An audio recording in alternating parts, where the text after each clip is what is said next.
लाख लाने दी 2 number team. उनको कोई बहाना चाहिए था यहाँ से भागने का, वो बहाना उनको मिल गया।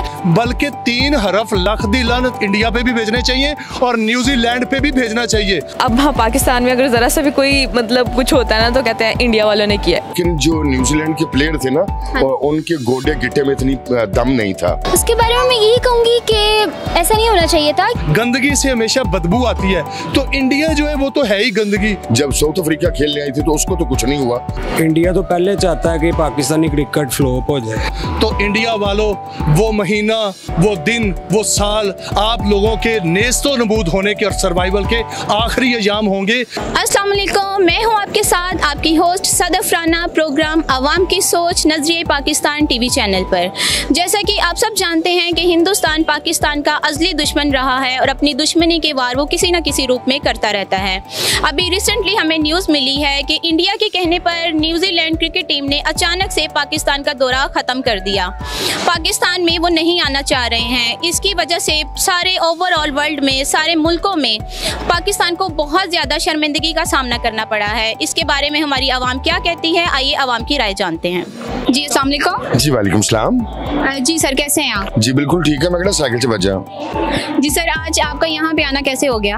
आना कैसे हो गया, अपनी टांगों पे आया हूँ अल्लाह की मेहरबानी से। और जैसे आप काम कर रही हैं, मैं भी एंकर हूँ और मैं भी अपने प्रोग्राम के लिए आया हूँ। अच्छा, माशाल्लाह। मैं तो कोई दवाई लेने नहीं आया, मां सदके जावे। ये थे मेरे को नाले परांठे का स्टॉल नहीं है। जी अच्छा सर, आज के प्रोग्राम में मैं आपसे एक सवाल करना चाहूँगी। जैसा कि आपने सुना होगा कि इंडिया के कहने पर न्यूजीलैंड क्रिकेट टीम जो है वो वापस चली गई है और ओवरऑल वर्ल्ड में बहुत ज़्यादा हम लोगों को शर्मिंदगी का सामना करना पड़ रहा है इस बात को लेके। तो आप क्या कहना चाहेंगे इस बारे में? जी मैं ये कहना चाहूँगा कि सबसे पहली बात ये है, साजिशें तो चलती रहती हैं, लेकिन जो न्यूजीलैंड के प्लेयर थे ना, उनके गोडे गिट्टे में इतनी दम नहीं था। वो डरपोक टीम है जिन्होंने सिक्योरिटी इश्यूज को बना के और भागने वाली राह ली है पतली गली से, कुछ भी सर्च किए बगैर। हाँ जी बिल्कुल ऐसे ही है। उनको पता है कि आपको पता पाकिस्तान की सिक्योरिटी एजेंसीज जो हैं वो दुनिया की बेस्ट सिक्योरिटी एजेंसीज हैं। जब साउथ अफ्रीका खेलने आई थी तो उसको तो कुछ नहीं हुआ। जब दूसरे ममालिक की टीम आई थी तो उनको तो पूरी सिक्योरिटी मिली है। ये बहाना करके भागे हैं। देखें, मैं सिर्फ ये कहूँगा कि आप प्राइम मिनिस्टर ऑफ पाकिस्तान की अगर धरने की और उससे पहले की जो उनकी 22 साल एक स्ट्रगल है पॉलिटिकल, उनकी तकरीरें सुने तो उन्होंने पूरी कौम को, न्यू जनरेशन को गैरत का दर्स दिया है। और वैसे भी जो एक मुसलमान है उसका जो असासा है वो तो है ही गैरत। और खान साहब भी जो है वो अगर किसी को फॉलो करते हैं तो वो इकबाल को करते हैं, तो इकबाल ने भी खुददारी का खुद ही का दर्स दिया है। तो मैं ये समझता हूँ कि देखें, एक फूल होता है तो उसमें खुशबू आती है, गंदगी से हमेशा बदबू आती है। तो इंडिया जो है वो तो है ही गंदगी। अगर उसने इस तरह का पार्ट प्ले किया है, इस तरह की घटिया हरकतों की, उससे हम तो आदी हो चुके हैं। हमेशा उम्मीदें रखनी चाहिए। तो पाकिस्तान को इससे मायूस नहीं होना चाहिए, ना छोड़ देना चाहिए, बल्कि 3 हरफ लख दी लानत इंडिया पे भी भेजने चाहिए और न्यूजीलैंड पे भी भेजना चाहिए। ना तो इंडिया पाकिस्तान के नफे नुकसान का मालिक है, ना न्यूजीलैंड है।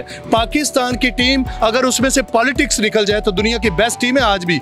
आपको पता है कि वर्ल्ड चैंपियन तो हैं ही हम T20 में, अगर दूसरे में भी सिर्फ अपने जो हमारे कैप्टन हैं या खिलाड़ी हैं उन्हें मिसगाइड ना करें, पॉलिटिकल इन्फ्लुएंस ना हो इनके ऊपर, तो पूरी दुनिया में पाकिस्तान की टीम नंबर 1 टीम है। तो पाकिस्तान मुकम्मल तौर पे अनाउंस करे कि ना वो इंडिया के साथ सारी ज़िंदगी क्रिकेट खेलेगा, जहां इंडिया की टीम होगी वहां भी नहीं खेलेगा। और ये जो न्यूजीलैंड है इस पे मुकम्मल तौर पे पाबंदी लगाए, पाकिस्तान पे, इंडिया पे भी लगाए।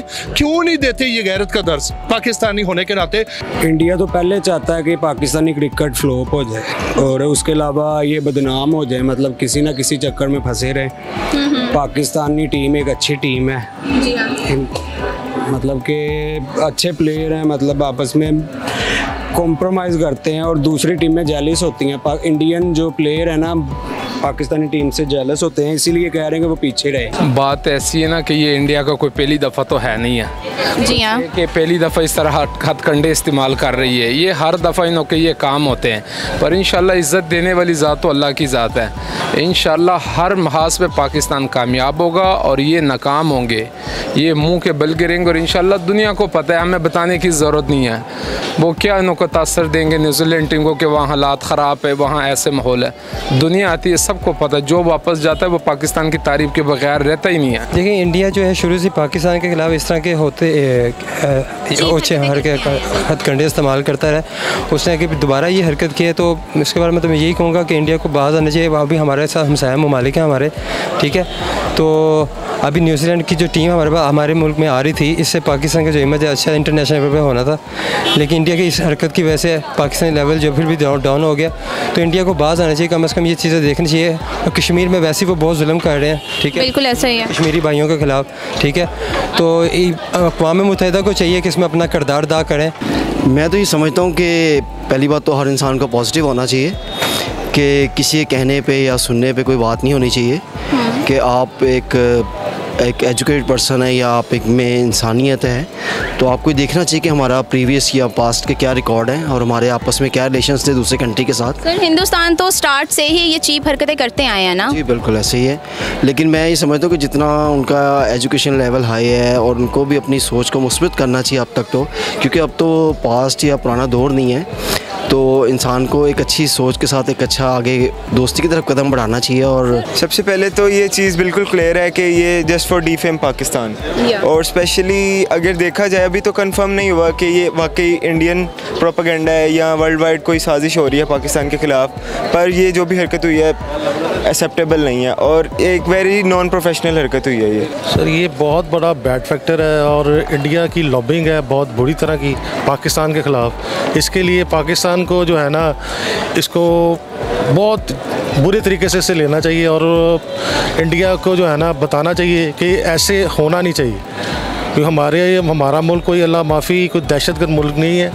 अगर न्यूजीलैंड यहाँ पे आई थी, खेलने के लिए आई थी ना, क्यों नहीं खेल के गई? ये तो न्यूजीलैंड वालों को भी सोचना चाहिए था कि हम यहाँ पे आए हैं, यहाँ पे टाइम गुजारा, खेल के जाते, पता के जाते, हाँ भाई ये मुल्क अच्छा है। अव्वल तो फर्स्ट ऑफ ऑल देखें वो आए हैं, उनको कितनी प्रोटोकॉल दिया गया है, वज़ीर-ए-आज़म से ज़्यादा उनको प्रोटोकॉल दिया गया, पूरा हफ्ता रहे हैं। इतनी उनको सेंस होनी चाहिए थी कि एक सिक्योरिटी रीज़न की वजह से उन्होंने सिक्योरिटी रीज़न कोई भी नहीं हुआ, सिक्योरिटी उनको फुल प्रोटोकॉल से दी गई है। पर ये प्रोपोगंडा इंडिया का है या तो कुछ भी है, जिस तरह भी कह सकते हैं। अब ज़ाहिरी बात है बज़ाहिर देखेंगे तो सिक्योरिटी उनको फुल प्रोटोकॉल से दी गई है, तो उस निस्बत से अगर देखे जाए तो रीज़न कोई और ही है। ये रीज़न हो सकती है कि पाकिस्तान की जो है रेपुटेशन ख़राब करने के लिए, दूसरे ममालिक के लिए, इनको नज़रों से गिराने के लिए, दूसरों के यहाँ आया कि हफ़्ता पूरा रहे हैं फिर चले गए, या तो होता कि हफ़्ता रह के हफ़्ते में 1-2 दिन में रह के उनको पता लग जाता है सिक्योरिटी हफ़्ता क्यों रहे हैं। फिर ये बिल्कुल बात है, एक हफ़्ता क्यों रहे हैं, पूरा हफ़्ता रहा कि जिस दिन मैच था उस दिन चले गए। ये सिर्फ इंडिया का प्रोपोगंडा है और कुछ। उसके बारे में मैं यही कहना चाहूँगा कि हमारी स्पोर्ट्स को पॉलिटिक्स के साथ किसी भी जगह पे मैच नहीं करना चाहिए, और स्पोर्ट्स जो है ये एक बहुत ही डिफरेंट खेल है, ये एक स्पोर्ट्समैन की अपनी एक पहचान है, एक अपना वो है, तो इस चीज़ को अपने फुल इंटरेस्ट के साथ और अपने उसके साथ करना चाहिए, और politics should never be involved in it, और ये जो है इस चीज़ को बिल्कुल अलग रखना चाहिए। देखें इसके पीछे एक तो नहीं हो सकता इंडिया, दूसरी बात ये है कि कोई भी वजह हो सकती है कि वो वापस चले गए, लेकिन ये है कि इंडिया नहीं हो सकती, क्योंकि अब हाँ पाकिस्तान में अगर ज़रा सा भी कोई मतलब कुछ होता है ना तो कहते हैं इंडिया वालों ने किया, ठीक है, और अगर इंडिया में कुछ हो गया तो ज़रा सा कहते हैं पाकिस्तान ने क्या कर दिया, ठीक है। तो ये बहुत बुरा कॉन्सेप्ट है। एक दूसरे को प्लीज़ खुदारा क्रिटिसाइज़ करना बंद करें, ठीक है। इस तरह कौमें तरक्की नहीं करती जिस तरह आप लोग लगे हुए हैं कि अगर इधर से कितने बच्चों वाला सवाल है यार, अगर कोई किसी बच्चे से खिलौना छीन लिया जाए और वो कहे कि नहीं यार ये मेरे उसने दुश्मन ने किया होगा, ठीक है, ये तो बात गलत हो गई ना। मतलब खिलौना वो छीन के लेकर गया है। यहाँ पे ये मैं मिसाल इसलिए कोट कर रही हूँ ताकि आप लोगों को समझ आ जाए कि कोई भी आप लोग जो इतनी सी बात पे क्रिटिसाइज़ करने लग जाते हैं, यार कम ऑन, कौमें ऐसे तरक्की नहीं करती।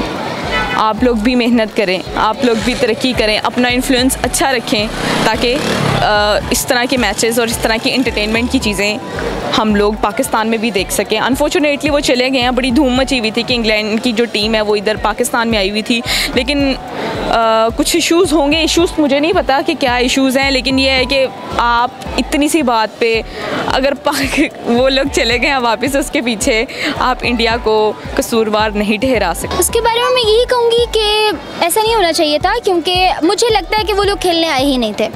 ठीक है, फर्स्ट ऑफ ऑल कि वो लोग खेलने नहीं आए थे, वो लोग सिर्फ ऐसे ही वहाँ से एक जगह ऑलरेडी वो मैच करके आए हैं, शुगल मेले में वो लोग पाकिस्तान आ गए कि पाकिस्तान की न्यू टीम, नए मेंबर सारे इनके जो हैं पुराने चले गए, नए लोगों के साथ देखते हैं, ज़रा ट्रायल हो जाए कि क्या बनता है। और वो ट्रायल जो था, अब जब उन्होंने देखा हमारी प्रैक्टिस, इतने दिन वो लोग प्रैक्टिस करते रहे हमारी टीम के साथ, जब उन्होंने हमारी प्रैक्टिस और वो चीज़ें देखी हैं, तो अब उनको कोई बहाना चाहिए था यहाँ से भागने का, वो बहाना उनको मिल गया और that's why they are just going back. और ऑब्वियसली वो इसके बाद कोई भी मैच नहीं खेलेंगे, अब वो दोबारा तैयारी के साथ आएंगे अगर वो आए तो। अभी अगर आपको ऐसा नहीं लगता कि ये सब कुछ प्री प्लान हुआ है? नहीं, मुझे ये नहीं लग रहा कि ये प्री प्लान था, मुझे लग रहा है कि ये उन्होंने हमें देख के ये प्लान किया है, क्योंकि कोई भी इंसान, अभी तक मैंने जितने भी लोगों के रिव्यूज़ देखे हैं वो यही आ रहे थे कि पाकिस्तान की न्यू टीम है, पता नहीं मैच खेलेगी कि नहीं, पता नहीं क्या होगा। एक हफ्ता रहने के बाद, इवन वहाँ पे प्रैक्टिस करने के बाद, तो मैच दे 5 घंटे पहले उनकी तबीयत खराब हो गई। उन्होंने सोचा कि बेहतरीन मौका इस चीज़ को इशू बनाएं और निकलने वाली बात करें, नाच न जाने आंगन टेढ़ा, तो उनके अपना था। और वैसे भी उनकी ये 2 नंबर टीम आई थी, लाख लाने थी 2 नंबर टीम, तो ये कॉन्स्पिरेसी इंडिया की है, बिल्कुल इसमें कोई शक वाली बात नहीं है। क्योंकि जो हमारे वालों को क्या पैगाम देना चाहेंगे आप? इंडिया वालों को पैगाम मैंने क्या देना, मैं तो सिर्फ एक ही बात कहूंगा, सुभान अल्लाह, मुदई लाख बुरा चाहे तो क्या होता है वही होता है जो मंजूर खुदा होता है। और जिसको अल्लाह ताला की जात इज्जत अता करती है तो मालिक उसको जरूर इज्जत देता है, सुभान अल्लाह। जब आपकी नीयतें ठीक होती हैं, आप बेस्ट परफॉर्म करते हैं, और अल्लाह की मेहरबानी से वनडे रैंकिंग में पाकिस्तान ने अपने आप को फर्स्ट पोजीशन पर साबित किया है। लेकिन ऑब्वियसली सुनने में तो ये आ रहा है ना कि पाकिस्तान के सिक्योरिटी इशू को सामने रखा गया है कि पाकिस्तान की सिक्योरिटी ठीक नहीं थी, इस वजह से हम लोग वापस चले। जब बहाना बनाना है तो वो कोई भी बन सकता है, तो सिक्योरिटी सिर्फ एक बहाना है। हाँ, इसमें इंडिया का हाथ हो सकता है, क्योंकि हमारे अगेंस्ट जितना इंडिया चल रहा है तो मुझे नहीं लगता कोई और कंट्री हो सकता है। इंडिया का इसमें हाथ हो सकता है, उनके आपस के बॉन्ड्स हो सकते हैं, क्योंकि इतनी बड़ी बात हुई है कि हमारे प्राइम मिनिस्टर ने उनके प्राइम मिनिस्टर को कॉल किया है प्रॉपर। बिल्कुल, इससे बड़ी कोई बात नहीं हो सकती। कॉल करने के बावजूद भी उन्होंने एग्री नहीं किया, तो जरूर इसमें कोई किसी इंसान की साजिश है। जाने के बाद सिक्योरिटी को अलर्ट क्यों किया गया है? इनके जाने के बाद सिक्योरिटी को अलर्ट इस वजह से किया गया है कि अब हमें खतरा है, पहले नहीं था, लेकिन इतना बड़ा जो वो हैंड करके एंड टाइम हमें जो डिच करवा के गए हैं ना, अब हमें खतरा है कि अब कुछ भी हो सकता है। कि वो एक 3rd क्लास हिंदू बनिया देखें, जो एक बुतों के पुजारी, सांपों के पुजारी, आग को पूजने वाले, जिस चीज से डरते हैं उससे सजदा रेज हो रहे हैं। और भाई इन्हें डराएं, गैरतमंद बन के डराएं, आंखें दिखाएं, डायलॉग ना बोलें, प्रैक्टिकली कुछ करें। और न्यूजीलैंड पे भी कान से पकड़ के ये क्या प्रोटोकॉल है जनाब, गाड़ियां जा रही हैं, ये वो। मैं इस हक में भी नहीं हूँ कि जी सिक्योरिटी क्लियरेंस है और आप लॉकडाउन कर देते हैं, लॉकडाउन ना भी हो और क्रिकेट की एक टीम आती है, आप पूरे जनाब उस एरिए को, उस शहर को बंद कर देते हैं, ठीक है, लानत भेजे। देखें, ये हम सब आज़ाद घूम रहे हैं, क्या हमारी जिंदगियां नहीं है? हमें सिक्योरिटी की ज़रूरत नहीं है? ये हिंदुओं को, काफरों को, यहूदियों को, क्रिश्चियंस को आप प्रोटोकॉल दे रहे हैं, और खुदा का वास्ते अपने लोगों को प्रोटोकॉल दें, इन लोगों को प्रोटोकॉल दें, मजदूरों को प्रोटोकॉल दें, इनको सिक्योरिटी दें। सर, इंडिया के लीडर्स को आप क्या पैगाम देना चाहेंगे? इंडिया के लीडर्स को मैं ये पैगाम दूंगा कि जिस दिन कोई महमूद गजनवी, उसको ये कभी भी नहीं भूल सकते, जिन्होंने इनका सोमनाथ के मंदिर से लेके राख के ढेर सब कुछ बना दिया था।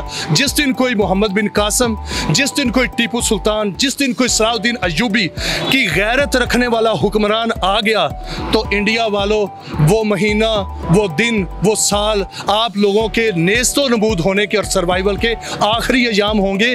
क्योंकि यकीन माने कि ये हिंदू पूरी दुनिया के खित्ते में सिर्फ एक मुल्क है, हिंदुस्तान। मुसलमान तो इतने मुल्क हैं, फैले हुए हैं, सबसे ज्यादा दुनिया में मुसलमान है। हमें तो खौफ नहीं है, मुसलमान गाजी हो फिर भी वो जन्नतों का ठेकेदार है। मुसलमान को अगर अल्लाह ताला शहादत के माथे का झूमर बना दे तो इससे बड़ा अजाज ही नहीं है। तो मुसलमान को कोई ना डर है, ना खतरा है, ना ये हमारे नफा नुकसान के मालिक हैं, ना हमारी इकोनॉमी के मालिक हैं। तो इंडिया को ये पैगाम है कि उस दिन से डरो कि जिस दिन कोई गैरतमंद हुक्मरान आ गया, जिस दिन कोई सलाउद्दीन अय्यूबी आ गया, टीपू सुल्तान, मोहम्मद बिन कासिम, इस तरह को कोई आ गया तो वो ऐसा मुंह तोड़ जवाब देगा, ये इंडिया पे ये कश्मीर पे कब्जा तो दरकिनार, ये हिंदुस्तान छोड़ के भागेंगे ये इंशाल्लाह। हिंदुस्तान वालों को ऐसी चीप हरकतों से अब तो बाज आ जाना चाहिए। शुरू से लेकर अब तक वो पाकिस्तान को थ्रेट करते आए हैं, लोगों की नज़रों में बुरा बनाते आए हैं, जबकि ऐसा कुछ नहीं है। सच्चाई जो है वो कभी ना कभी तो इंसान के सामने आ ही जाती है। ये हिंदुस्तान वालों को बहुत जल्दी समझ आने वाली है। ऐसी मज़ीद वीडियोस देखने के लिए हमारे चैनल को सब्सक्राइब करें और शेयर करें। इसी के साथ अपनी होस्ट सदफ राना को इजाज़त दीजिए। अल्लाह हाफ़िज़।